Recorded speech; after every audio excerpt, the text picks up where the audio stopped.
जय श्री कृष्ण दोस्तों। भीष्म पितामह ने युद्ध से पहले और बाद में बहुत ही महत्वपूर्ण बातें कही थीं।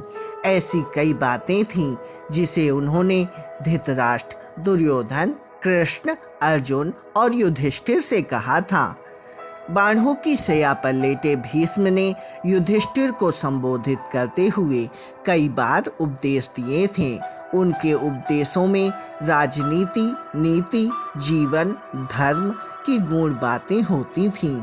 तो चलिए दोस्तों, जानते हैं भीष्म पितामह ने तो युधिष्ठिर से क्या कहा था। ऐसे वचन बोलो जो दूसरों को प्यारे लगें। दूसरों को बुरा भला कहना, दूसरों की निंदा करना, बुरे वचन बोलना, यह सब त्यागने के योग्य है।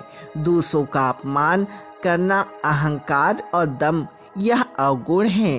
त्याग के बिना कुछ प्राप्त नहीं होता। त्याग के बिना परम आदर्श की सिद्धि नहीं होती। त्याग के बिना मनुष्य भय से मुक्त नहीं हो सकता। त्याग की सहायता से मनुष्य को हर प्रकार का सुख प्राप्त हो जाता है। सुख दो प्रकार के मनुष्यों को मिलता है।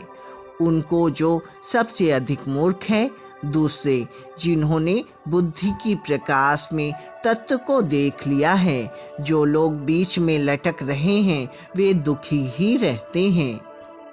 जो पुरुष अपने भविष्य पर अधिकार रखता है, अपना पथ अपने आप ही निश्चित करता है, दोषों की कठपुतली नहीं बनता। जो समयानुकूल तुरंत विचार कर सकता है और उस पर आचरण करता है, वह पुरुष सुख को प्राप्त करता है, आलस्य का नाश कर देता है। सनातन काल में जब जब किसी स्त्री का अपमान किया गया है, उसका निश्चित ही विनाश हुआ है। भीष्म पितामह ने युधिष्ठिर को बताया कि स्त्री का पहला सुख उसका सम्मान ही है। उसी घर में लक्ष्मी का वास रहता है जहाँ स्त्री प्रसन्न रहती है। जिस घर में स्त्री का सम्मान ना हो और उसे कई प्रकार के दुख दिए गए हों, उस घर में लक्ष्मी सहित अन्य देवी देवता निवास नहीं करते। भीष्म पितामह ने युधिष्ठिर को बताया कि जब नदी पूरे वेग के साथ समुद्र तक पहुंचती है तो बड़े बड़े वृक्ष को बहाकर अपने साथ ले जाती है। एक बार समुद्र ने नदी से पूछा कि तुम्हारा जल प्रवाह इतना तेज और शक्तिशाली है कि उससे बड़ा सा बड़ा पेड़ बह जाता है, लेकिन ऐसा क्या है कि छोटी घास, कोमल बेल और नरम पौधों को बहाकर तुम नहीं ला पाती।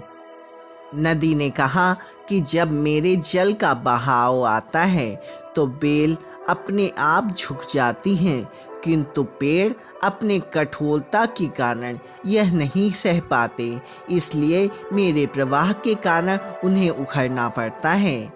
महाभारत के युद्ध के पहले जब श्री कृष्ण संधि के लिए हस्तिनापुर आए थे, तब भीष्म ने दुर्बुद्धि दुर्योधन को यह कहकर समझाया था कि जहाँ श्री कृष्ण है, जहाँ धर्म है, उसी पक्ष की जीत निश्चित है। इसलिए बेटा दुर्योधन, भगवान श्री कृष्ण की सहायता से तुम पांडवों के साथ संधि कर लो। यह संधि के लिए सबसे अच्छा अवसर हाथ आया है। व्यक्ति को सदा धर्म की ओर ही रहना चाहिए। भगवान श्री कृष्ण की तरह भीष्म पितामह ने भी कहा था कि परिवर्तन इस संसार का अटल नियम है और सबको इसे स्वीकार करना ही पड़ता है, क्योंकि इसे बदल नहीं सकते। भीष्म पितामह ने कहा था कि एक शासक को अपने पुत्र, अपनी प्रजा में किसी प्रकार का कोई भेदभाव नहीं करना चाहिए। ये शासन में अडिग और प्रजा के समृद्धि प्रदान करता है। भीष्म पितामह ने कहा था कि सत्ता सुख भोगने के लिए नहीं, अपितु कठिन परिश्रम करके समाज का कल्याण करने के लिए होता है।